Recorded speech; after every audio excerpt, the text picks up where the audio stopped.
What if one day the sun just vanished? No sunrise, no warmth, just endless, cold darkness. Sounds like a sci-fi nightmare, right? But in Japanese mythology, this actually happened. This is the story of how the world lost the sun, and how it was brought back by the most epic party in divine history. Our story begins with Amaterasu, the glorious goddess of the sun and the universe. She was the light of the world, responsible for the warmth, the crops, and life itself. Her brother, however, was Susanoo, the wild and unruly god of storms and the sea. He was a troublemaker, to put it mildly. One day, after a particularly nasty fight, Susanoo went on a destructive rampage through Amaterasu's sacred halls, desecrating her rice fields and terrifying her attendants. Heartbroken and deeply offended by her brother's cruelty, Amaterasu made a drastic decision.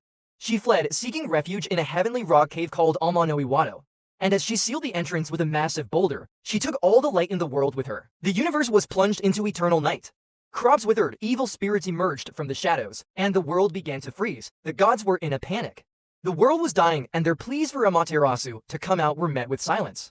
They needed a plan and fast, so the gods of heaven gathered for a divine brainstorming session. The god of wisdom, Omoikane, came up with a brilliant, if unconventional, idea.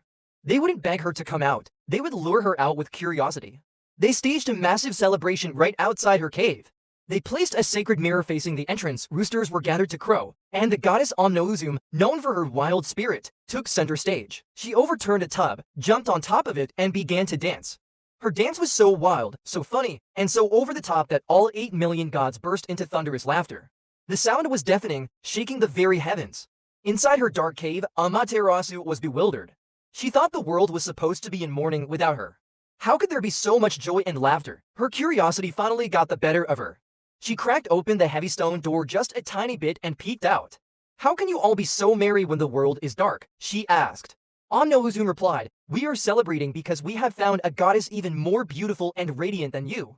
At that moment, the other gods pushed the sacred mirror in front of Amaterasu. She saw her own dazzling reflection for the first time and was stunned by its brilliance.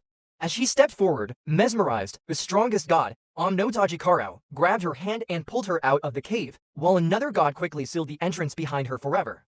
And just like that, light, warmth, and life returned to the world. The sun was back. This incredible story isn't just about a family squabble. It's a powerful reminder of how light can triumph over darkness, and how sometimes a little bit of laughter and cleverness can save the world. If mythology gives you goosebumps, make sure to subscribe and hit that notification bell for more divine legends. Thanks for watching.